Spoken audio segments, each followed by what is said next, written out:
ദൈവത്തിൻ്റെ അതിപരിശുദ്ധമായ നാമം വാഴ്ത്തപ്പെടുമാറാകട്ടെ. ഞാൻ ഇന്ന് കർത്താവിൻ ദാസൻ പാസ്റ്റർ ജോണിൻ്റെ അടുത്താണ്, ബാംഗ്ലൂരിൽ.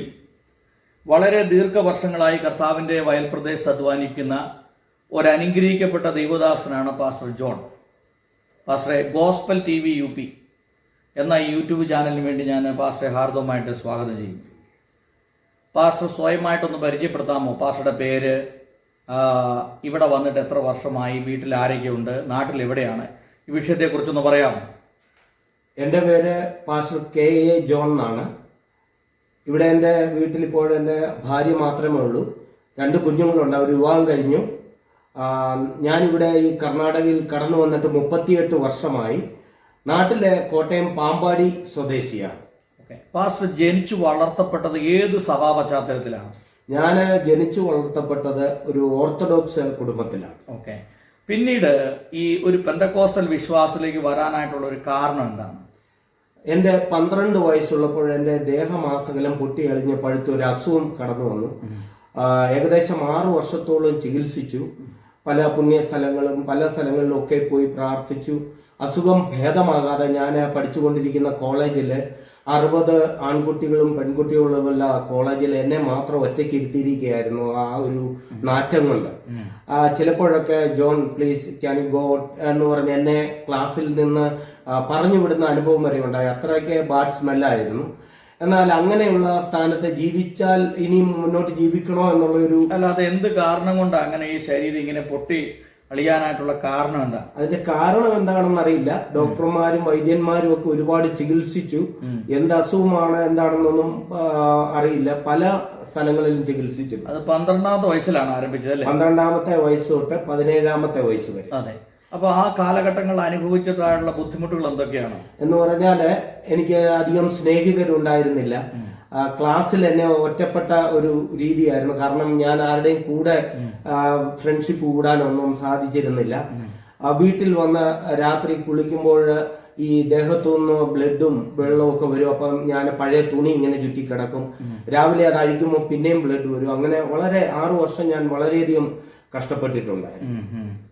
ഇപ്പൊ പിന്നീട് എങ്ങനെയാണ് ഈ പെന്തക്കോസ്റ്റൽ വിശ്വാസത്തിലേക്ക് വരുന്നത്? എങ്ങനെയാണ് ഇങ്ങനെ മുന്നോട്ട് പോകുമ്പോൾ എൻ്റെ ജ്യേഷ്ഠനൊക്കെ ഒരു കമ്മ്യൂണിസ്റ്റ് പാർട്ടിയുടെ പ്രവർത്തകനായിരുന്നു. അങ്ങനെ പുള്ളിയുടെ കൂടെയൊക്കെ ഞാൻ കുറെ പാർട്ടി കാര്യങ്ങളും ഒക്കെ ആയിട്ട് നടക്കുന്ന സമയത്ത് ഒരു ആന്റി എന്നോട് വന്ന് പറഞ്ഞു, നീ ഒരു ക്രൈസ്തവ കുടുംബത്തിൽ ജനിച്ചതുകൊണ്ട് ഒരു ക്രിസ്ത്യാനി ആകുന്നില്ല, നീ ക്രിസ്തുവിനെ അറിയണം, നിന്നെ ക്രിസ്തുവിന് വേണം എന്നൊക്കെ കുറെ കാര്യങ്ങൾ പറഞ്ഞു. ആദ്യമൊന്നും ഞാനത് വലിയ ചെവിക്കൊണ്ടില്ല.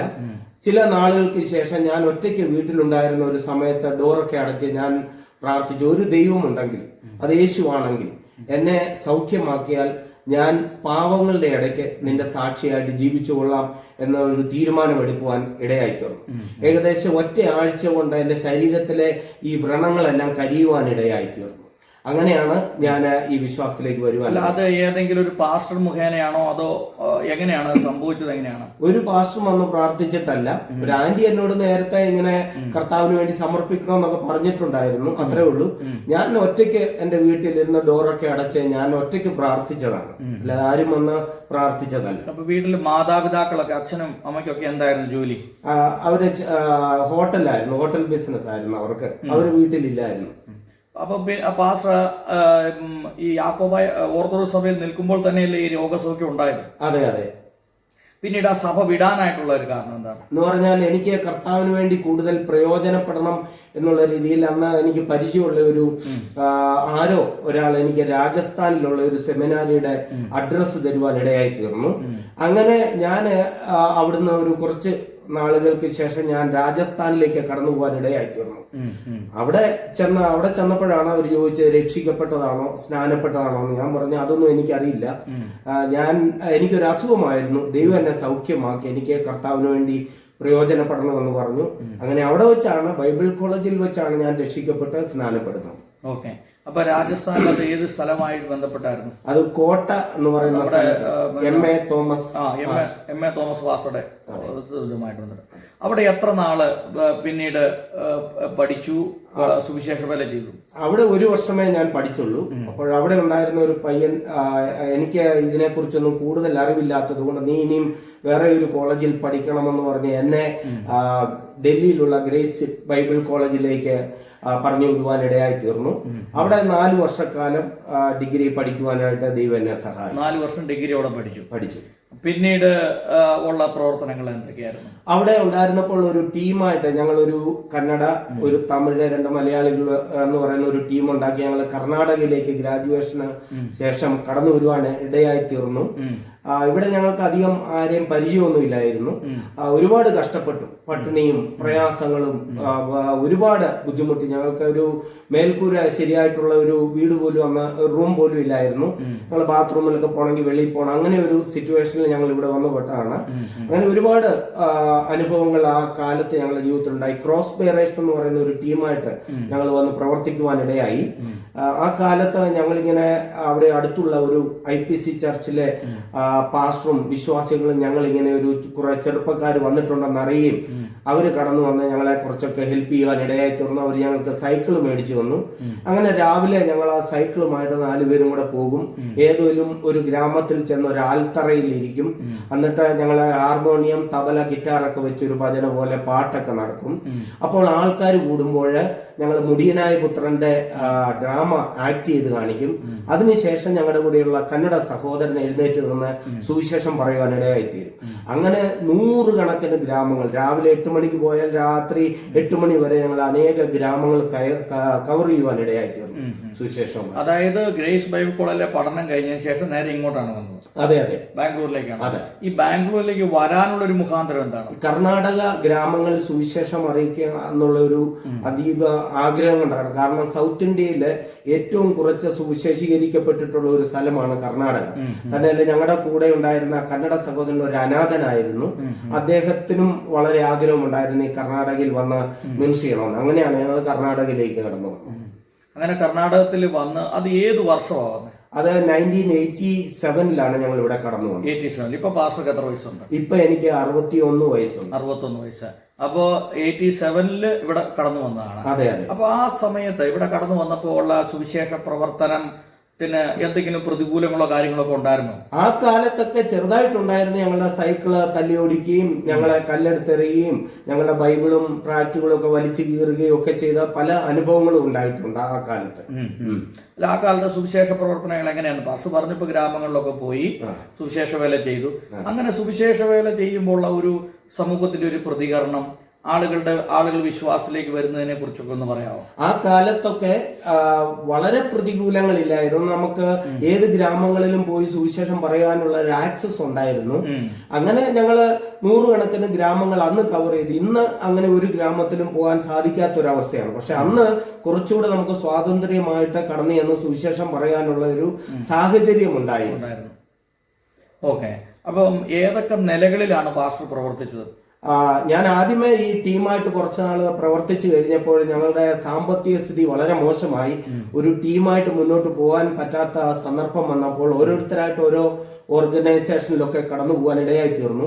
അങ്ങനെ ഞാൻ KPONന്റെ ഗോസ്പൽ ഫോർ ഏഷ്യ എന്ന് പറയുന്ന സംഘടനയിൽ ജോയിൻ ചെയ്ത് ഈ ബാംഗ്ലൂരിന്റെ മൊത്തം ഇൻചാർജ് ആയിട്ട് ഇവിടുത്തെ ബൈബിൾ സ്കൂളിന്റെ പ്രിൻസിപ്പൽ ആയിട്ടൊക്കെ ഞാനിവിടെ സേവനം അനുഷ്ഠിക്കുവാൻ ഇടയായി തീർന്നു. അങ്ങനെ മിനിസ്റ്റർ ചെയ്യുവാനായിട്ട് ദൈവം സഹായിച്ചു. അപ്പോ ഈ ഡോക്ടർ KPON സാറിന്റെ ഗോസ്പൽ ഫോർ ഏഷ്യ എന്ന സുവിശേഷ സംഘടനയുമായി ചേർന്ന് ബാംഗ്ലൂരിൽ പ്രവർത്തിക്കും. കർണാടക ഗ്രാമങ്ങളിൽ.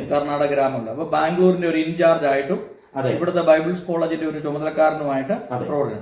ആ കാലഘട്ടങ്ങളിൽ ബൈബിൾ സ്കൂളിൽ പിള്ളേരൊക്കെ ഒരുപാട് പഠിക്കാൻ കടന്നു വരുമായിരുന്നു. കന്നഡ സ്റ്റുഡൻസിനെ എടുത്ത് ഞങ്ങൾ കന്നഡയിൽ തന്നെയാണ് അവരെ പഠിപ്പിച്ചിരുന്നത്. ഒരുപാട് സ്റ്റുഡൻസ് കടന്നു വരികയും അനേക ഗ്രാമങ്ങളിലേക്ക് നമ്മൾ പറഞ്ഞയക്കുകയൊക്കെ ചെയ്യുന്നുണ്ടായിരുന്നു. അപ്പം ഈ ഗോസ്പൽ ഫോർ ഏഷ്യയിൽ വരുന്നതിന് മുമ്പ് സാമ്പത്തികപരമായിട്ട് ഒരുപാട് ബുദ്ധിമുട്ട് അനുഭവിച്ചു അല്ലേ? അതെ, ഒരുപാട് ബുദ്ധിമുട്ട്. അതിനെ കുറിച്ചൊന്ന് വിവരിക്കാമോ? എന്ന് പറഞ്ഞാൽ ചിലപ്പോൾ ഞങ്ങള് മജസ്റ്റിക് എന്ന് പറയുന്ന സ്ഥലത്തു നിന്ന് നടന്ന് 20 കിലോമീറ്റർ നടന്ന് ഞങ്ങളുടെ റൂമിൽ വന്ന പല സന്ദർഭങ്ങളും ഉണ്ടായിട്ടുണ്ട്. ആഹാരത്തിനു വേണ്ടി ഞാൻ ഒരു പ്രാവശ്യം ഇല്ലാതിരുന്ന സമയത്ത് വന്ന സമയത്ത് എന്റെ കൂടെയുള്ള സഹോദരന്മാർ ഈവൻ വേസ്റ്റ് ബിന്നിൽ ഉണ്ടായിരുന്ന ചപ്പാത്തി എടുത്ത് കഴിക്കേണ്ട സന്ദർഭങ്ങൾ വരെ വന്നിട്ടുണ്ടായിരുന്നു. അങ്ങനെ ഞങ്ങൾ ഫിനാൻഷ്യലായിട്ടും ഒക്കെ വളരെ ബുദ്ധിമുട്ടി. ഞങ്ങൾക്ക് ഒരു നിലയിലും മുന്നോട്ട് പോകാൻ പറ്റാത്ത അവസ്ഥയായിരുന്നു. പലപ്പോഴും ഞങ്ങൾ ആരെങ്കിലും ആഴ്ചയിലൊന്നൊക്കെ ഞങ്ങളെ പരിചയമുള്ളവർ കൊണ്ടുവരുന്ന എന്തെങ്കിലും നല്ല ആഹാരങ്ങളൊക്കെ കഴിച്ച് ഞങ്ങൾ ജീവിക്കുക. എന്നാൽ ഞങ്ങൾ മിനിസ്ട്രിയിൽ കണ്ടിന്യൂ ചെയ്യുകയും ഉപവാസത്തോടെ പ്രാർത്ഥിക്കുകയൊക്കെ ചെയ്യുവാനിടയായിത്തീർന്നു. അപ്പൊ അങ്ങനെ ഈ ആരംഭ കാലഘട്ടങ്ങളിൽ ഒരുപാട് ദാരിദ്ര്യം, അതെ അതെ, സാമ്പത്തിക ബുദ്ധിമുട്ട് അനുഭവം. ഈ സുവിശേഷ നിമിത്തം എവിടെന്നെങ്കിലും ഉപദ്രവങ്ങൾ ഏറ്റിട്ടുണ്ടോ? ഒരുപാട് ഉപദ്രവങ്ങൾ ഏറ്റിട്ടുണ്ട്. പക്ഷെങ്കിൽ അന്നത്തെക്കാട്ടിലുപരി ഇപ്പോഴാണ് കഴിഞ്ഞ 2021 ആക്ച്വലി ഞാൻ ചർച്ച് സർവീസ് നടത്തിക്കൊണ്ടിരിക്കുമ്പോൾ ഒരു 10-15 സുവിശേഷ വിരോധികൾ കടന്നു വന്ന് ചർച്ച് അറ്റാക്ക് ചെയ്യുകയും പോലീസിനെ വിളിച്ച് എന്നെ അറസ്റ്റ് ചെയ്യിപ്പിക്കുകയും പോലീസ് സ്റ്റേഷനിൽ കൊണ്ടുപോയി. ഞാൻ രാത്രി 12 മണി വരെ പോലീസ് സ്റ്റേഷനിലായിരുന്നു. അതിനുശേഷം സ്റ്റേഷൻ ബെയിലിൽ എന്നെ വിട്ടയക്കുകയുമായിരുന്നു. ഏകദേശം 3 വർഷത്തോളം ഞാൻ കോർട്ടിൽ കയറി ഇറങ്ങേണ്ടതായ അനുഭവങ്ങൾ വന്നിട്ടുണ്ട്. അപ്പൊ അന്ന് ഉപദ്രവങ്ങൾ ഏറ്റു. അതെ, ഒരുപാട് ഉപദ്രവങ്ങൾ ഏറ്റു. പിന്നെ ഞങ്ങളെ അറസ്റ്റ് ചെയ്യിപ്പിക്കുവാനായിട്ട്, അല്ലെ ഞങ്ങളുടെ സഭയിൽ കടന്നു വന്ന് പ്രശ്നമുണ്ടാക്കുവാനായിട്ട് ശ്രമിച്ചത് ആ ഗ്രാമത്തിലുള്ള ആരുമായിരുന്നില്ല. വെളിയിലുള്ള ആൾക്കാർ കടന്നു വന്നിട്ട് ആ ഗ്രാമക്കാരെ പറഞ്ഞ് തെറ്റിദ്ധരിപ്പിച്ച് ഞങ്ങൾക്ക് വിരുദ്ധമായിട്ട് വന്നതായിരുന്നു. എന്നാൽ ആ വെളിയിൽ നിന്ന് കടന്നു വന്നവരുടെ ജീവിതാനുഭവങ്ങൾ കഴിഞ്ഞ ചില നാളുകൾ കണ്ടപ്പോൾ അവര് ഞങ്ങളെ ജയിലിലാക്കുമെന്ന് പറഞ്ഞ ആള് ജയിലിൽ പോയി. മറ്റ് അനേക ദുരന്തങ്ങൾ അവരുടെ ഭവനങ്ങളൊക്കെ സംഭവിച്ചത് കണ്ടപ്പോൾ വില്ലേജുകാര് എന്നോട് വന്ന് പറഞ്ഞു, പാഷ ഞങ്ങൾക്ക് തെറ്റിപ്പോയി, ഞങ്ങളോട് ക്ഷമിക്കണം, ഞങ്ങൾക്ക് വേണ്ടി പ്രാർത്ഥിക്കണം എന്ന് പറഞ്ഞ് അവര് തന്നെ വന്ന് കേസ് വിഡ്രോ ചെയ്തുകൊണ്ട് പോകാനിടയായിത്തീർന്നു. അപ്പോ പിന്നീട് ഗോസ്പൽ ഫോർ ഏഷ്യയിൽ ചേർന്നതിന് ശേഷമുള്ള പ്രവർത്തനങ്ങൾ എങ്ങനെയായിരുന്നു? ഗോസ്പൽ ഫോർ ഏഷ്യ അപ്പോഴത്തേക്കും സാമ്പത്തിക ബുദ്ധിമുട്ടുകൾ ഒക്കെ ഒന്ന് മാറി. ആ സമയത്ത് അവര് ഒരു മന്ത്ലി നമുക്ക് സപ്പോർട്ട് അവർ തരുന്നത് കൊണ്ട് ഞാൻ വളരെ നല്ല രീതിയിലാണ് പോയിക്കൊണ്ടിരുന്നത്. അവരൊരു വാൻ തന്നിരുന്നു. അങ്ങനെ കർണാടകയുടെ അനേക 100 കണക്കിന് ഗ്രാമങ്ങളിൽ ഒരു ടീമായിട്ട് കടന്നുപോയി സുവിശേഷം അറിയിക്കുവാനൊക്കെ വളരെ നല്ല സാഹചര്യങ്ങൾ ഉണ്ടായിരുന്നു ആ കാലത്ത്. എന്നാൽ പിന്നീട് ഗോസ്പൽ ഫോർ ഏഷ്യയിലെ ഉപദേശമായിട്ട് ചില വ്യത്യാസങ്ങളൊക്കെ വന്നപ്പോൾ, ഡ്രസ് കോഡും മറ്റു പല കാര്യങ്ങൾ വന്നപ്പോൾ എനിക്കതിൽ കണ്ടിന്യൂ ചെയ്യാൻ താല്പര്യമില്ലായിരുന്നു. അങ്ങനെയാണ് ഞാൻ അതിൽ നിന്ന് വെളിയിൽ വരുവാനിടയായിത്തീർന്നത്. അപ്പൊ പിന്നീട് ഗോസ്പൽ ഫോർ ഏഷ്യ ഇന്ത്യയിൽ നിന്ന് പുറത്തു പോയതിനു ശേഷം പിന്നീട് പാസ്റ്റർ സ്വന്തമായിട്ടൊരു പ്രസ്ഥാനം ആരംഭിക്കുമായിരുന്നു, അതോ ഏതെങ്കിലും സഭയായിട്ട് ചേർന്ന് പ്രവർത്തിക്കുമായിരുന്നു? അല്ല, ഞാൻ പിന്നീട് അങ്ങനെ പ്രസ്ഥാനമൊന്നും ആരംഭിച്ചില്ല. എനിക്ക് ഗോസ്പൽ ഫോർ ഏഷ്യ വിട്ട് കഴിഞ്ഞ് ചില മാസങ്ങളോളം വീട്ടിൽ ആഹാരത്തിനൊക്കെ ബുദ്ധിമുട്ടി, ഫുഡിന് ബുദ്ധിമുട്ടി, പിള്ളേരുടെ ഫീസ് കെട്ടുവാൻ ബുദ്ധിമുട്ടി, അങ്ങനെ നിൽക്കാൻ പറ്റാത്ത ഒരു അവസ്ഥയായിരുന്നു. കാരണം ഞാൻ വർക്ക് ചെയ്തൊക്കെ ഗ്രാമങ്ങളിലെ പട്ടിണി പാവങ്ങളുടെ ഇടയ്ക്കായിരുന്നു. അവർക്ക് എന്നെ ഹെൽപ്പ് ചെയ്യാൻ ഒരു നിവൃത്തിയുമില്ലായിരുന്നു. അതുകൊണ്ട് ഞാൻ പാർട്ട് ടൈം ചെയ്യാൻ പറ്റുന്ന ഇൻഷുറൻസും മറ്റു പല ജോലികൾ ചെയ്ത് എൻ്റെ കുടുംബം പോറ്റിക്കൊണ്ട് ഈവനിങ്ങുകളിൽ ഞാൻ ഗ്രാമങ്ങളിൽ കടന്നുപോയി സുവിശേഷം അറിയിക്കുവാനിടയായിട്ട്. അപ്പോ ഇപ്പൊ ഏതൊക്കെ നിലകളിലാണ് പാസ്റ്ററുടെ പ്രവർത്തനങ്ങൾ? ഇപ്പോൾ ഞാൻ ആക്ച്വലി ആദ്യം തൊട്ട് പ്രവർത്തിക്കുന്ന ഒരു ഡിഫറെന്റ് ആയിട്ടുള്ള രീതിയിലാണ്. ഞാൻ ഒരു ഗ്രാമത്തിൽ ചെന്നാൽ അവിടെയുള്ള ചെറുപ്പക്കാരെ കുട്ടി അവരൊരു സ്പോർട്സ് ക്ലബ്ബ് ഉണ്ടാക്കി. ഞാൻ ഒരു ക്രിക്കറ്റ് കളിക്കുന്ന വ്യക്തിയാണ്. അങ്ങനെ അവരുടെ കൂടെ ക്രിക്കറ്റ് കളിച്ച് അവർക്ക് ബാറ്റും ബോളും ഒക്കെ മേടിച്ചു കൊടുത്ത് അവരെ അവിടെ ഒരു ക്ലബ്ബ് ഉണ്ടാക്കിയിട്ട്, ഇപ്പോൾ എൻ്റെ ചർച്ചുള്ള സ്ഥലം അത് 27 വർഷം മുമ്പ് ഞാൻ അവിടെ ചെന്ന് 6 മാസത്തോളം അവരുടെ കൂടെ ക്രിക്കറ്റ് കളിച്ചു. അതിനുശേഷം അവരുടെ ഒരു ദേവസ്ഥാനത്തിന്റെ അമ്പലത്തിന്റെ ഫ്രണ്ടിൽ ഇട്ടിരുന്ന ഷീറ്റിന്റെ അടിയിൽ സൺഡേ സ്കൂൾ നടത്തി. 2 വർഷം കഴിഞ്ഞപ്പോൾ അവിടുത്തെ ഈ കളിക്കാൻ വന്ന 20 ചെറുപ്പക്കാരെ സ്നാനപ്പെടുത്തുവാനിടയായി. അങ്ങനെയാണ് ഞാൻ പ്രവർത്തിച്ചത്. എങ്ങനെ ഇതുപോലെ ക്രിക്കറ്റ് കളിച്ച് ഏകദേശം 13 ഗ്രാമങ്ങളിൽ ഇതുപോലെ ചർച്ച തുടങ്ങുവാൻ ദൈവം എന്നെ സഹായിച്ചു. ക്രിക്കറ്റ് കളി അതൊരു പാഷയുടെ ഒരു ഇൻട്രസ്റ്റ് ആണ് അല്ലേ? അതെ, എനിക്ക് വളരെ താല്പര്യമുള്ള സ്പോർട്സിൽ വളരെ താല്പര്യമുണ്ട്. പക്ഷെ അത് ഞാൻ വിചാരിച്ചു ഇത് ഒരു ഡിഫറെന്റ് ആയിട്ട് ഇപ്പോൾ സുവിശേഷം ഗ്രാമങ്ങളിൽ എത്തിക്കുവാൻ മറ്റു മാർഗങ്ങളില്ല. നമ്മളെ അല്ലാതെ ഗ്രാമങ്ങളിലോട്ട് കയറാൻ സാധിക്കാത്ത ഒരവസ്ഥയില് അവിടുത്തെ ചെറുപ്പക്കാരുമായിട്ട് ക്രിക്കറ്റൊക്കെ കളിച്ച് അങ്ങനെ ഗ്രാമങ്ങളിൽ ചെന്ന് അവരോട് സുവിശേഷം പറയുവാനുള്ള ഒരു വാതിലായിട്ടാണ് ഞാൻ അതിനെ. ഈ ക്രിക്കറ്റ് കളി പാസ്റ്റർക്ക് താല്പര്യം എന്ന് മുതലാ തുടങ്ങിയത്? ഞാൻ ഡൽഹിയിൽ പഠിക്കാൻ പോയ സമയം തൊട്ട് ഞാൻ ക്രിക്കറ്റ് കളിക്കുമായിരുന്നു. ചെറുപ്പം തൊട്ട് ഞങ്ങളുടെ നാട്ടിലെ ഞാൻ വോളിബോളും മറ്റെല്ലാ സ്പോർട്സ് ആക്ടിവിറ്റീസിലും ഞാൻ വളരെ ഇൻവോൾവ് ആയിരുന്നു. അങ്ങനെ ക്രിക്കറ്റ് കളിച്ച് ഏതെങ്കിലും ക്ലബ്ബുകൾക്ക് വേണ്ടി കളിക്കാൻ പോയിട്ടുണ്ടോ? ഇല്ല, ക്ലബ്ബുകൾക്ക് വേണ്ടി ഒന്നും കളിക്കാൻ പോയിട്ടില്ല. പക്ഷെങ്കിൽ ഞാൻ ഇവിടെ വന്ന് കുറച്ചു കാലം ഫുട്ബോളൊക്കെ കളിച്ചു. അതിന് ശേഷം ഈ ക്രിക്കറ്റ് ഞങ്ങള് ഓരോ ടീമുകളുണ്ട്, പല ടീമുകൾ തമ്മിലുള്ള ടൂർണമെന്റുകളും ഒക്കെ കണ്ടക്ട് ചെയ്യുകയും ഒക്കെ വളരെ നല്ല രീതിയിൽ തന്നെ ക്രിക്കറ്റ് കളിച്ചു പോകുന്നു. ഒരിക്കൽ ഒരു അനുഭവം പറയാം. ഞാൻ ഇവിടുന്ന് ഒരു 60 കിലോമീറ്റർ ദൂരെ ഒരു വില്ലേജില് ഒരു ക്രിസ്മസ് പ്രോഗ്രാം അറേഞ്ച് ചെയ്തു. അവിടെ ആരും ക്രിസ്ത്യാനികളായിട്ട് അങ്ങനെ ഇല്ല.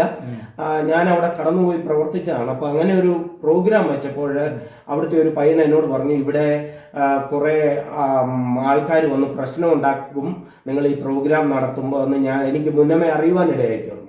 അപ്പൊ ഞാൻ എന്ത് ചെയ്തു, ഞാൻ അവിടെയുള്ള ഒരു 10-15 ഗ്രാമങ്ങളിലെ ചെറുപ്പക്കാരെ കൂട്ടി ഒരു ടൂർണമെന്റ് സംഘടിപ്പിച്ചു. അങ്ങനെ ആ ടൂർണമെന്റില് ഉള്ള എല്ലാവരോടും പറഞ്ഞു, നിങ്ങൾക്ക് എല്ലാവർക്കും ഒരു പ്രൈസ് ഞാൻ തരും എന്ന് പറഞ്ഞ് അവരെ ആ ക്രിസ്മസ് പ്രോഗ്രാമിന്റെ ദിവസം അവിടെ വിളിച്ചു. അന്ന് ഞങ്ങളുടെ പ്രോഗ്രാം നടന്നുകൊണ്ടിരിക്കുമ്പോൾ സുവിശേഷ വിരോധികൾ അവിടെ അറ്റാക്ക് ചെയ്യാൻ വന്നപ്പോൾ ഈ ചെറുപ്പക്കാരെല്ലാം പറഞ്ഞു, ഈ ഞങ്ങളുടെ വില്ലേജിൽ എന്ത് നടക്കണമെന്ന് ഞങ്ങൾ നോക്കിക്കോളാം എന്ന് പറഞ്ഞ് അവരെ പറഞ്ഞു വിടുവാനിടയായി തീർന്നു. അങ്ങനെ പാസ്റ്റർ ഈ ക്രിക്കറ്റ് കളിയിൽ ഏതിനോടാ പാസ്റ്റർ കൂടുതൽ? ബാറ്റിംഗ് ആണോ ബോളിംഗ് ആണോ എന്താണ്? ഞാൻ ആദ്യകാലത്തൊക്കെ ബോളിംഗ് ചെയ്യും, ബാറ്റ് ചെയ്യും, ഫീൽഡ്. ഞാൻ അവിടുത്തെ ഏറ്റവും ബെസ്റ്റ് ഫീൽഡറൊക്കെ ആയിരുന്നു. എന്നാൽ അവസാനം ഇപ്പൊ പ്രായമായി കഴിഞ്ഞപ്പോൾ ഞാൻ ബാറ്റിംഗിൽ മാത്രം കോൺസെൻട്രേറ്റ് ചെയ്യുകയായിരുന്നു. അപ്പൊ ഇപ്പോൾ ഈ 60-ാമത്തെ വയസ്സിലും ഞാനിപ്പോൾ ഒരു 6 മാസമായിട്ട് കളിക്കുന്നില്ല. എന്റെ മുട്ടിന് ചെറിയ പ്രശ്നമുള്ളതുകൊണ്ട്, അല്ലെങ്കിൽ ഈ 60-ാമത്തെ വയസ്സ് വരെയും ഞാൻ കളിച്ചുകൊണ്ടിരിക്കുകയായിരുന്നു, ക്രിക്കറ്റ് കളിക്കുമായിരുന്നു. അപ്പൊ പിന്നീട് ഈ ക്രിക്കറ്റ് കളിയിലൂടെ യുവാക്കളുടെ ഇടയിലേക്ക് ഇറങ്ങി ചെല്ലാനായിട്ട് ഒരു അവസരം ലഭിക്കും. വളരെ വളരെ നല്ലതുപോലെ പ്രവർത്തിക്കുവാനായിട്ട് സാധിച്ചു. അപ്പോൾ അവരോട് സുവിശേഷം പങ്കുവെക്കുവാനായിട്ട് ഇടയായിട്ട്. അതെ അതെ. ഇപ്പൊ പാസ്റ്റർ സ്വന്തമായിട്ട് ചർച്ച ഉണ്ടോ? ഇല്ല, എനിക്കൊരു ഹാള് ഗ്രാമത്തിലുള്ള ആൾക്കാർ തന്നിരിക്കുന്ന ഒരു ഹാളാണ്. അവിടെ അത് എന്ന് പറഞ്ഞ ഗ്രാമത്തിലെ ഒരാൾ എനിക്ക് യൂസ് ചെയ്യാൻ തന്നിരിക്കുന്നതാണ്. അവിടെ ഒരു 70 പേർക്ക് ഇരിക്കാവുന്ന ഒരു സ്ഥലമേ ഉള്ളൂ. എന്ന് പറഞ്ഞാൽ ചെയർ ഇല്ലാതെ, അങ്ങോട്ട് ഇറങ്ങിപ്പോകാൻ വഴിയൊന്നുമില്ല. പക്ഷെ ഒരു 110 പേര് ഏകദേശം വരുന്നുണ്ട്. അപ്പൊ എല്ലാരെയും ഇങ്ങനെ അടിക്ക പോലെയാണ് ഇരിക്കുന്നത്. അതിനുശേഷം പിന്നീട് ഞങ്ങള് കർത്തൃമേശയൊക്കെ നടത്തുമ്പോൾ അതിൽ പകുതി ആൾക്കാരെ വെയിലത്ത് നിർത്തിയിട്ടാണ് കർത്തൃമേശ നടത്തുന്നത്. അതിനുശേഷമാണ് ആൾക്കാരെ അകത്തോട്ട് വരുന്നത്. അതുപോലെ ഒരു സിറ്റുവേഷനാണ് ഞങ്ങൾക്ക്. ഇപ്പം പറയാനായിട്ട് എൻ്റെ ഫാമിലിയിൽ നിന്നോ എൻ്റെ വൈഫിന്റെ ഫാമിലിയിൽ നിന്നോ ഒരു സപ്പോർട്ടില്ല. എൻ്റെ വൈഫ് ഒരു ഹൈന്ദവ മാർഗത്തിൽ നിന്ന്, അവൾക്ക് അമ്മയൊന്നും ഇല്ലായിരുന്നു. ഒറ്റയ്ക്ക് വിശ്വാസത്തിൽ വന്നപ്പോൾ അവളെ വീട്ടിൽ നിന്ന് അടിച്ചിറക്കി വിട്ടതാണ്. അങ്ങനെ വിട്ടു കഴിഞ്ഞപ്പോൾ അന്നത്തെ കാലത്തെ അവിടെ അവളുടെ വീടിനടുത്തുണ്ടായിരുന്ന ഒരു പാസ്റ്റർ വീട്ടിൽ കൊണ്ട് താമസിപ്പിച്ചു. ആ പാസ്റ്ററാണ് ഇങ്ങനെ ഒരു പെൺകുട്ടിയുണ്ട്, ഹൈന്ദവ മാർഗത്തിൽ നിന്ന് വന്നതാണ് എന്നൊക്കെ പറഞ്ഞു. അപ്പൊ ഞാൻ പെൺകുട്ടിയെ കണ്ടിട്ടില്ല. ഞാൻ ആ പാസ്റ്ററോട് പറഞ്ഞു, ഞാൻ വിവാഹം കഴിച്ചോളാമെന്ന് പറഞ്ഞു. അങ്ങനെ അന്ന് എൻ്റെ കയ്യിൽ പൈസയൊന്നുമില്ല, എൻ്റെ വീട്ടുകാർക്ക് താല്പര്യമുണ്ടായിരുന്നില്ല. അങ്ങനെ ഞാൻ ഇൻസ്റ്റാൾമെന്റില് ഒരു ഡ്രസ്സ് എനിക്ക് വാങ്ങിച്ചു. വൈഫിനെ ഉടുക്കാനായിട്ട് ഒരു സാരി ഇൻസ്റ്റാൾമെന്റിൽ വാങ്ങിച്ചു കൊടുത്തു. ചർച്ചുകാർ പിരിവിട്ട് ഫുഡ് അറേഞ്ച് ചെയ്ത് അങ്ങനെ ആണ് ഞാൻ വിവാഹം കഴിക്കുവാനിടയായത്. വലിയ സംഭവമാണ് ഇപ്പൊ പറയുന്നത്. അതായത് ഒരു സ്വന്തം വിവാഹത്തിന് സ്വന്തമായിട്ടൊരു ഡ്രസ്സ് വാങ്ങിക്കാൻ പോലും പൈസ ഇല്ലാതെ അത് ഇൻസ്റ്റാൾമെന്റ് കൊടുത്ത് ഡ്രസ്സ് മേടിച്ചാണ് വിവാഹം നടന്നത്. അതെ അതെ. അത് എനിക്കും എന്റെ വൈഫിന് കൊടുക്കാനുള്ള സാരി ഞാൻ ഇൻസ്റ്റാൾമെന്റിൽ എടുത്തു കൊടുത്തു. പിന്നീട് പാസ്റ്ററുടെ ജീവിതം മുമ്പോട്ട് പോകുമ്പോൾ ഏതൊക്കെ നിലകളിലാണ് പാസ്റ്ററുടെ ഇപ്പൊ ക്രിക്കറ്റ് കളിയിലൂടെ സുവിശേഷം പങ്കുവയ്ക്കുന്നു. 100 പേരോളം പാസ്റ്റർ എടുത്ത് പ്രാർത്ഥനയ്ക്കും ആരാധനയ്ക്കും ഒക്കെ ആയിട്ട് ഇപ്പൊ എന്റെ ഈ ചർച്ചിൽ, ഇപ്പോഴുള്ള ചർച്ചിൽ 110 പേരോളം ഉണ്ട്. ഞാൻ 13 സ്ഥലത്ത് ഇതുപോലെ പോയി ചർച്ചുകൾ പ്ലാൻ ചെയ്തിട്ടുണ്ട്. എനിക്ക് ചർച്ച് പ്ലാന്റിങ് മാത്രമേ ഉള്ളൂ. പാസ്റ്റർ മിനിസ്ട്രിയിലുപരി ഞാനൊരു സുവിശേഷകനാണ്. ഒരു ആരും ആരാധനയ്ക്കില്ലാത്ത ഗ്രാമങ്ങളിൽ ചെന്നിട്ട് അവിടെ സുവിശേഷം അറിയിക്കുക എന്നുള്ളതാണ് ദൈവകൃപ. പാസ്റ്ററുടെ ഇത്രയും നാളത്തെ ജീവിതത്തിനിടയിൽ ദൈവം അത്ഭുതകരമായി വഴി നടത്തി എന്ന് തിരിച്ചറിയുന്ന 2-3 സംഭവങ്ങളെ കുറിച്ചൊന്ന് പറയാം. ചില സംഭവങ്ങളെ കുറിച്ച് ഒരുപാട് കാര്യങ്ങൾ പറയുവാനുണ്ട്. എങ്കിലും ഞാനൊരു കാര്യം പറയാം. 10-25 വർഷം മുമ്പാണ് ഒരിക്കലും ഞങ്ങളൊരു ചെറിയ വീട്ടിൽ താമസിക്കുകയാണ്. അപ്പൊ ഞാൻ ഒരു സ്ഥലത്തേക്ക് പ്രാർത്ഥനയ്ക്ക്, എല്ലാ ഫ്രൈഡേയിലും ഞാൻ അവിടെ പ്രാർത്ഥനയ്ക്ക് പോകുന്നതാണ്. അങ്ങനെ ഞാൻ പോകാൻ ഇറങ്ങിയപ്പോൾ എൻ്റെ വൈഫ് പറഞ്ഞു, കുട്ടികളെ സ്കൂളിൽ വിടുമ്പോൾ ഇടുന്ന പൗഡർ തീർന്നു പോയി, പൈസ ഉണ്ടെങ്കിൽ മേടിച്ചോണ്ട് വരാൻ പറഞ്ഞു. ഞാൻ പറഞ്ഞു നോക്കട്ടെ, എൻ്റെ കയ്യിൽ വണ്ടിക്കൂലിക്ക് മാത്രമേ പൈസ ഉള്ളൂ. ഞാൻ അവിടെ ചെന്ന് പ്രാർത്ഥന കഴിഞ്ഞു. ഞാൻ ബസ്സിൽ കടന്നുപോയി. അവിടെ ചെന്ന് പ്രാർത്ഥന കഴിഞ്ഞ് തിരിച്ച് പോരാൻ നേരത്തെ, സാധാരണ ഞാൻ എല്ലാ ആഴ്ചയിലും പോകുമ്പോൾ അങ്ങനെയാണ് പോകുന്നത്, പക്ഷെ തിരിച്ചു പോരാൻ നേരത്തെ അവിടുത്തെ ഒരു ആന്റി ഉണ്ട്. ആ ആന്റി എൻ്റെ കയ്യിൽ ഒരു പാക്കറ്റ് തന്നു. അപ്പൊ ഞാൻ നോക്കിയില്ല, എൻ്റെ കയ്യിൽ ഒരു ബാഗുണ്ട്, തുണിസഞ്ചി ഉണ്ട്, അതിനകത്തിട്ടിട്ട് ഞാൻ വന്ന് ബസ്സിൽ കയറിയിരുന്നു. ബസ്സിൽ കയറിയിരുന്ന ഞാൻ വിചാരിച്ച് എന്തായിരിക്കും അവർ തന്നതെന്നറിയാൻ അഴിച്ചു നോക്കിയപ്പോൾ 2 ടിൻ കുട്ടിക്കൂറ ലാവൻഡറിന്റെ പൗഡറാണ്. എനിക്കും എൻ്റെ ഭാര്യയ്ക്കും അല്ലാതെ ഞങ്ങൾ പൗഡർ തീർന്നെന്നോ ഞങ്ങൾ ഉപയോഗിക്കുന്ന ഈ കുട്ടിക്കൂറ ലാവൻഡറിന്റെ ആ ഒരു ബ്രാൻഡ് അതാണ് ഉപയോഗിക്കുന്നതെന്നോ ലോകത്തിലൊരു മനുഷ്യൻ അറിയില്ല. എന്നാൽ അത്രയും അനേക വർഷങ്ങളായി ഞാൻ അവിടെ പ്രാർത്ഥനയ്ക്ക് പോകുന്നതാണ്. പക്ഷെ ആ ദിവസം ആ 2 പൗഡർ ടിൻ അവർ തരുവാനിടയായി തീർന്നു. അതും ഞങ്ങൾ ഉപയോഗിക്കുന്ന അതേ ബ്രാൻഡ്. അപ്പോൾ അന്ന് എനിക്കൊരു കാര്യം മനസ്സിലായി, എൻ്റെ പൗഡറിന്റെ ബ്രാൻഡ് പോലും അറിയുന്ന ഒരു ദൈവത്തെയാണ് ഞാൻ സേവിക്കുന്നതെന്ന് എനിക്ക് മനസ്സിലാക്കാനിടയായി. പിന്നീടുള്ള സന്ദർഭങ്ങളൊക്കെ എന്ന് പറയാം. പിന്നീട് പല സന്ദർഭങ്ങളിലും ഒരിക്കൽ ഞാൻ എൻ്റെ കുഞ്ഞ് നിലവിൽ ഒരു 30 വർഷം മുമ്പാണ്, 32 വർഷം മുമ്പ് പാലിന് വേണ്ടി കരയുവാൻ ഇടയാക്കണം. അന്ന് പാല് മേടിക്കുവാൻ എൻ്റെ ഈ പൈസയില്ല. അപ്പൊ ഓപ്പോസിറ്റ് വീട്ടിലെ ഒരു പയ്യൻ നാട്ടിൽ നിന്ന് കടന്നു വന്ന്, അവന് ജോലിയില്ല എന്നപ്പോൾ ഞാൻ അവനെ ഒരു സൂപ്പർ മാർക്കറ്റിൽ കൊണ്ടാക്കി. അങ്ങനെ ഒരു ദിവസം രാത്രിയിൽ കുഞ്ഞ് കരഞ്ഞ് നിലവിളിച്ച് കിടന്നു. ഒരു 10 മണി ആയപ്പോഴത്തേന് ഡോറിൽ തട്ടുന്ന കേൾക്കാം. അപ്പൊ ആ പയ്യൻ ഇങ്ങനെ കടന്നു വന്ന് ഒരു ബക്കറ്റ് പിടിച്ചിട്ടുണ്ട്. അവൻ പറഞ്ഞു, ഇന്ന് ഒരുപാട് പാല് മിച്ചം വന്നു, ഏകദേശം 10-15 ലിറ്റർ പാലുണ്ട്. അപ്പൊ എന്റെ ആന്റി അങ്കിളും ഒക്കെ നാട്ടിൽ പോയതുകൊണ്ട് അവിടെയും കൊടുക്കാൻ നിവൃത്തിയില്ല, അതുകൊണ്ട് ഈ പാല് പാർസൽ തരാമെന്ന് വിചാരിച്ച് കൊണ്ടുവന്നാന്ന് പറഞ്ഞ് 15 ലിറ്റർ പാൽ എടുത്തു കൊണ്ടുവന്ന് ഞങ്ങൾക്ക് തരുവാനിടയായിട്ടുണ്ട്. ഞങ്ങൾ ഒരു ബോട്ടിൽ പാൽ കൊച്ചിന് വേണ്ടിയേ ഞങ്ങൾ ചോദിച്ചുള്ളൂ. ദൈവം 15 ലിറ്റർ പാലാണ് അന്ന് തന്നത്. അത് വലിയൊരു അത്ഭുതമായിട്ട് ഞങ്ങൾക്ക് ഇന്നും ഓർക്കുവാൻ സാധിക്കുന്നുണ്ട്. അതുപോലെ 100 കണക്കിന് അത്ഭുതങ്ങൾ ദൈവം. മിഷൻ ഫീൽഡിലൂടെ സഞ്ചരിക്കുമ്പോൾ നടന്നിട്ടുള്ള അത്ഭുതങ്ങളെ കുറിച്ച് പറയാമോ? മിഷൻ ഫീൽഡിൽ സഞ്ചരിക്കുമ്പോൾ ഞാനിപ്പോൾ ചർച്ച നടത്തുന്ന ആ ഗ്രാമത്തില് പോകാനുണ്ടായ സന്ദർഭം ഞാൻ പറയാം. ഞാൻ എൻ്റെ വീട്ടിലിരുന്ന് ഇങ്ങനെ പ്രാർത്ഥിച്ചുകൊണ്ടിരിക്കുകയായിരുന്നു. അപ്പോൾ എൻ്റെ മനസ്സിലൊരു സ്കൂട്ടർ എടുത്തുകൊണ്ട് ചുമ്മാ പോവുക, പുതിയൊരു ഗ്രാമം കണ്ടുപിടിക്കാം. അങ്ങനെ ദൈവം ഒരു പ്രേരണ തന്നു. ഞാൻ അങ്ങനെ ആ സ്കൂട്ടർ എടുത്തുകൊണ്ട് ഇങ്ങനെ പോയി ബണ്ടേ ബൊമ്മസന്ദ്ര എന്ന് പറയുന്ന ഗ്രാമത്തിൽ ചെന്നപ്പോൾ സന്ധ്യയല്ല, ഒരു 4 മണി കഴിഞ്ഞ് ഞാൻ അവിടെ ചെല്ലുമ്പോൾ അവിടെ കുട്ടികളൊക്കെ ക്രിക്കറ്റ് കളിക്കുന്നുണ്ട്. ഞാൻ ചോദിച്ചു, ഞാനും ക്രിക്കറ്റ് കളിച്ചോട്ടെ എന്ന് ചോദിച്ചു.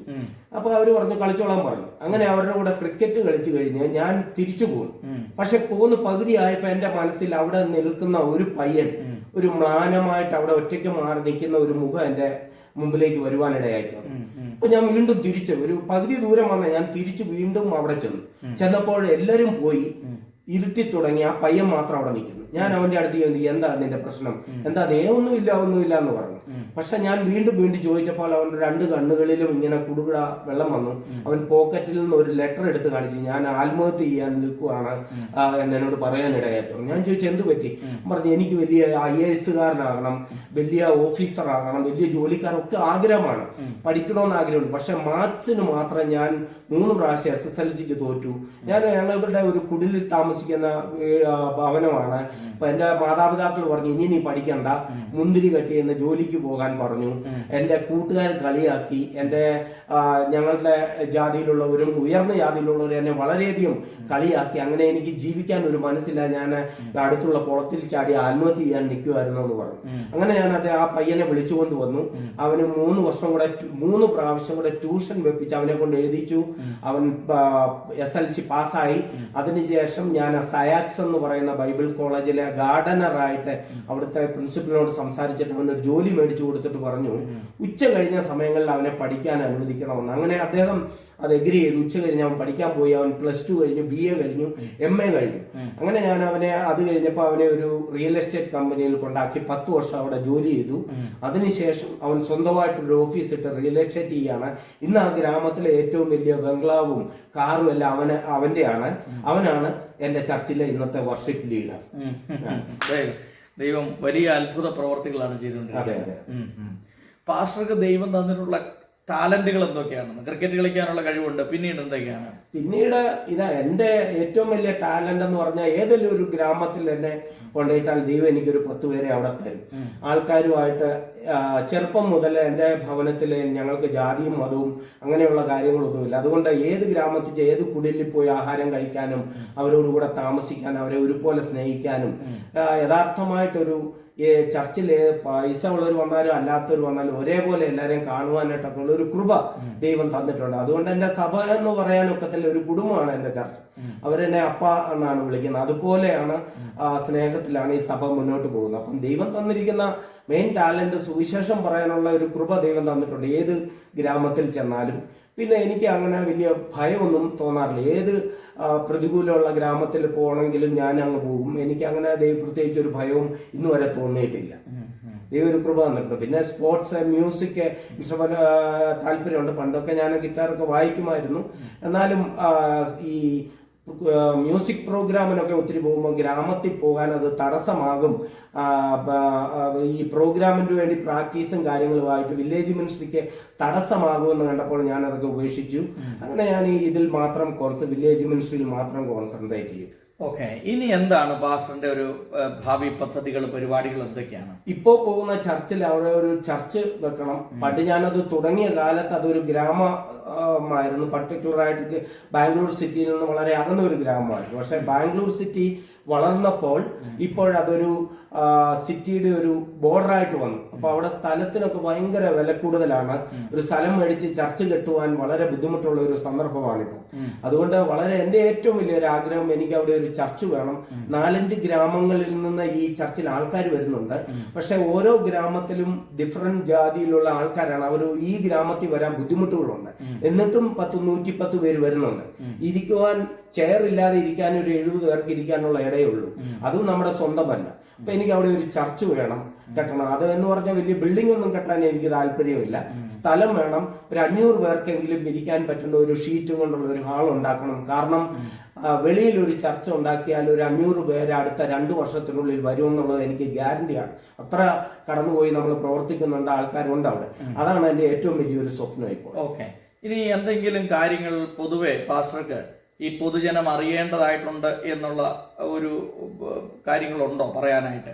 എന്ന് പറഞ്ഞാൽ ജീവിതാനുഭവവുമായി ബന്ധപ്പെട്ട് ഇപ്പൊ നമ്മളിങ്ങനെ പെട്ടെന്ന് പാസ്റ്ററോട് ഒരു അനുഭവ സാക്ഷ്യം പറയാൻ പറഞ്ഞു, പാസ്റ്റർ അതെല്ലാം ഓർക്കുന്നില്ലായിരിക്കും. പക്ഷെ ഇപ്പൊ ചില കാര്യങ്ങൾ ഓർത്തു വരുന്നുണ്ട്. ജീവിതവുമായിട്ട് ബന്ധപ്പെട്ടോ, കുടുംബ പശ്ചാത്തലങ്ങളുമായി ബന്ധപ്പെട്ടോ, നാടുമായി ബന്ധപ്പെട്ടോ, ഇവിടവുമായി ബന്ധപ്പെട്ടോ ഇന്ന കാര്യങ്ങളും കൂടെ എനിക്ക് എൻ്റെ അനുഭവ സാക്ഷ്യത്തിലൊന്ന് ഉൾപ്പെടുത്തിയാൽ കൊള്ളാമായിരുന്നു എന്ന് ചിന്തിക്കുന്ന എന്തെങ്കിലും കാര്യങ്ങൾ പറയാനുണ്ടെങ്കിൽ പാസ്റ്റർക്ക് പറയാം. പലപ്പോഴും എൻ്റെ ജീവിതത്തിൽ പലരും 38 വർഷമായിട്ട് ഈ കർണാടകയിൽ കടന്നു വന്നിട്ട് നിങ്ങൾക്കൊരു സ്ഥലമോ വീടോ ഒന്നും വാങ്ങിക്കാൻ പറ്റിയിട്ടില്ല, അങ്ങനെയൊക്കെ പലപ്പോഴും ചോദിക്കാണ്. എനിക്ക് നാട്ടിലും ഒന്നുമില്ല. അങ്ങനെ എനിക്ക് അതൊരു മനസ്സിലൊരു ഭാരമായിട്ട് ചില നാളുകളിൽ ഉണ്ടായിരുന്നു. എന്നാൽ ഇപ്പോഴതൊക്കെ മാറി. ദൈവം എന്നെ നടത്തുന്ന വിധങ്ങളെ ഓർത്ത് എനിക്ക് ഒരു പക്ഷെങ്കിൽ സ്വന്തം ഭവനമൊന്നും ഇല്ലെങ്കിൽ തന്നെയും ദൈവം എന്നെ നല്ലപോലെ നടത്തുന്നുണ്ട്. അതിലുപരിയായിട്ട് അനേക ഗ്രാമങ്ങളിൽ കടന്നുപോയി പ്രവർത്തിക്കുവാൻ സാധിക്കുന്നുണ്ട്. അതാണ് എൻ്റെ ഏറ്റവും വലിയ ഒരു സന്തോഷം എന്ന് പറയുന്നത്. പിന്നെ എനിക്ക് പറയാനുള്ള ഒരു കാര്യം, എൻ്റെ ഭാര്യ 36 വർഷങ്ങൾക്ക് മുമ്പ് രക്ഷിക്കപ്പെട്ടു വന്നതാണ്. ഞങ്ങളുടെ കല്യാണം കഴിഞ്ഞിട്ട് 35-36 വർഷമായി. എന്നിട്ടും എൻ്റെ മക്കളുടെ വിവാഹകാര്യം വന്നപ്പോൾ എൻ്റെ ഭാര്യ ഒരു ഹൈന്ദവ മാർഗത്തിൽ നിന്ന് കടന്നു വന്നു എന്ന് പറഞ്ഞ് പല പെന്തക്കോസ്ത് ആൾക്കാരും ഞങ്ങളുടെ ആ വിവാഹത്തിന് ഒരു തടസ്സം പറയുന്ന ഒരു അനുഭവം വന്നപ്പോൾ എനിക്കൊരു കാര്യം മനസ്സിലായി. എനിക്ക് പറയാൻ ഒരു റിക്വസ്റ്റ് ആണ്. ഒരിക്കൽ ഒരു വ്യക്തി യേശുവിനെ കണ്ടുമുട്ടി രക്ഷിക്കപ്പെട്ട് കഴിഞ്ഞപ്പോൾ അവരെ ദൈവപൈതലായിട്ട് കാണുവാൻ, ജാതിയോ മതമോ കുലമോ ഒന്നും നോക്കാം, ദൈവപൈതലായിട്ട് കാണാൻ പറ്റുന്ന വിശ്വാസികളായിട്ട് നമുക്ക് മാറണം. അല്ലെങ്കിൽ ഈ കാലത്തിലെങ്കിലും അങ്ങനെ സംഭവിക്കണമെന്ന് എനിക്കൊരു വലിയ ആഗ്രഹം. അതായത് ജാതി ചിന്ത ഇപ്പോഴും ആളുകളുടെ മനസ്സിലുണ്ട്. അത് പ്രാർത്ഥനയും കാര്യങ്ങളെല്ലാം ഉണ്ടെങ്കിലും ഇപ്പോഴും ഹൃദയത്തിൽ ജാതി ചിന്തകൾ ഉണ്ടെന്നുള്ളത് 100% ഷുവറാണ്. പിന്നെ വേറൊരു കാര്യം എന്ന് പറഞ്ഞാൽ, ഇന്നത്തെ കാലത്ത് എൻ്റെ ചർച്ചിന് വേണ്ടി ഞാൻ പല ആൾക്കാരെയും കണ്ടുമുട്ടി. ഞാൻ പല സംഘടനകളിൽ നോക്കി. അവർക്കൊക്കെ ഒരു കൺവെൻഷനൊക്കെ നടത്താൻ ഏകദേശം 1.5-2 കോടി മുടക്കുന്നുണ്ട്. എനിക്ക് അത്രയും പൈസ ഒന്നും വേണ്ട. ഗ്രാമത്തിൽ ഒരു ചർച്ച് കെട്ടാൻ അവരുടെ പേരിലോ ആ സംഘടനയുടെ പേരിൽ കെട്ടിക്കോട്ടെ. പക്ഷെ ഞാൻ ഒരുപാട് ആൾക്കാരുടെ പുറകെ നടന്നിട്ടും ഒരു മനുഷ്യനും തിരിഞ്ഞു നോക്കുന്നില്ല. എനിക്ക് വളരെ ദുഃഖം തോന്നി. അതുകൊണ്ട് ഞാനിപ്പോൾ സ്വന്തമായിട്ട് പല ബിസിനസ്സുകളും ചെയ്യുകയാണ്. എനിക്ക് അതിൽ നിന്ന് കുറച്ച് കിട്ടുന്ന വരുമാനം കൊണ്ട് എനിക്കൊരു ചർച്ച് കെട്ടണം. അതിനുവേണ്ടി ഞാൻ ചർച്ചിന്റെ ഒരു അക്കൗണ്ട് തുടങ്ങിയിട്ട് ഞാൻ അതിന്റെ കാര്യത്തിന് വേണ്ടി ഓടി നടക്കണം. പല ബിസിനസ്സുകളും ചെയ്ത് കുറച്ച് പൈസ ചേർച്ച് എങ്ങനെയെങ്കിലും എനിക്ക് അവിടെ ഒരു ചർച്ച് കെട്ടണം. അതിന്റെ ഒരു ഓട്ടത്തിലാണ് ഇപ്പോൾ ഞാൻ. ഓക്കെ, അപ്പോൾ പാസ്റ്ററുടെ സ്വന്തമായി ഒരു ചർച്ച് പണിയണം. അതിനു വേണ്ടി നിങ്ങളെല്ലാവരും പ്രാർത്ഥിക്കുകയും പ്രവർത്തിക്കുകയും ചെയ്യണം. പാസ്റ്ററുടെ കുടുംബ പശ്ചാത്തലങ്ങളെ കുറിച്ചൊക്കെ പറഞ്ഞു. അദ്ദേഹത്തിന്റെ വൈഫ് ഒരു ഹിന്ദു വിഭാഗത്തിൽ നിന്ന് രക്ഷിക്കപ്പെട്ടു വന്നയാളാണ്. മക്കളുടെ വിവാഹവുമായി ബന്ധപ്പെട്ട് ചില പ്രശ്നങ്ങളൊക്കെ അതുമായിട്ട് ബന്ധപ്പെട്ടുണ്ടായി. നമ്മുടെ ക്രിസ്തീയ സമൂഹത്തിൽ നേരിടുന്ന ഏറ്റവും വലിയ പ്രശ്നങ്ങളിൽ ഒന്ന് ജാതി ചിന്തയാണ്. ജാതി ചിന്തകൾ പൂർണ്ണമായും നമ്മൾ ഒഴിവാക്കുക. ഒരുവൻ ക്രിസ്തുവിലായാൽ അവൻ പുതിയ സൃഷ്ടിയാണ്. അതിനുശേഷം നമ്മൾ ആ ഒരു നിലവാരത്തിലേക്ക് മുമ്പോട്ട് പോകരുത് എന്നുള്ളതാണ്. അപ്പൊ ഈ മനുഷ്യനോടും വ്യക്തിപരമായിട്ട് ഞാൻ നിൽക്കുന്ന സംഘടനയിൽ ഈ വിഷയം അവതരിപ്പിച്ചതല്ലാതെ കഴിഞ്ഞ 38 വർഷത്തിൽ എന്റെ പേഴ്സണൽ ആവശ്യത്തിന് ഒരു വ്യക്തിയോട് പോലും ഞാൻ ഇന്നുവരെ സഹായം ചോദിച്ചിട്ടില്ല. എന്നാൽ അറിഞ്ഞ് എന്നെ സഹായിച്ച ഒരുപാട് ആൾക്കാരുണ്ട്. അത് ബന്ധക്കോസുകാർ മാത്രമല്ല, CSIയും മർത്തോമ യാക്കോ ഒരുപാട് ആൾക്കാർ എന്റെ മിനിസ്ട്രി കണ്ട് എന്നെ ഹെൽപ്പ് ചെയ്ത ഒരുപാട് ആൾക്കാരുണ്ട്. ഞാൻ ഇന്നുവരെ ഒരു വ്യക്തിയോട് ഈ സഹായം ചോദിക്കുവാനായിട്ട് പോയിട്ടില്ല. എന്നാൽ ചിലരൊക്കെ എന്നെ സഹായിച്ചിട്ടുണ്ട്. ഇത് ദൈവത്തിന്റെ സഭയാണ്. ദൈവം അതിനുവേണ്ടി വഴി തുറക്കുമെന്ന് ഞാൻ വിചാരിക്കുന്നു. ആരുടെയെങ്കിലും ഹൃദയത്തിൽ ദൈവം പ്രവർത്തിച്ചാൽ അത് നടക്കട്ടെ.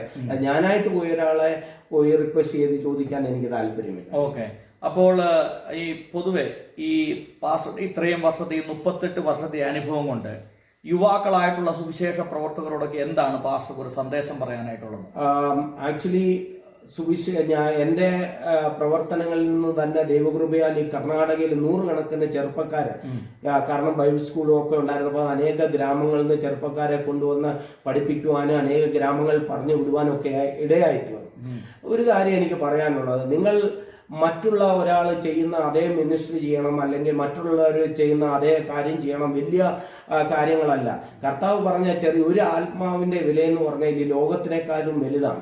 അപ്പോൾ നമ്മൾക്ക് ആരെങ്കിലും സാമ്പത്തികം തന്നാലും ഇല്ലെങ്കിലും നമ്മളെ സഹായിച്ചാലും ഇല്ലെങ്കിലും കർത്താവിന്റെ വേല ചെയ്യണമെന്നുള്ള ഒരു മസ്റ്റായിട്ട് നമ്മൾ കൂടെ കൂട്ടണം. ഒരിക്കലും മറ്റുള്ളവരിൽ നിന്ന് എന്തെങ്കിലും പ്രതീക്ഷിച്ച് ഈ സുവിശേഷ വിലയിലേക്ക് കടന്നു വരാതിരിക്കുക.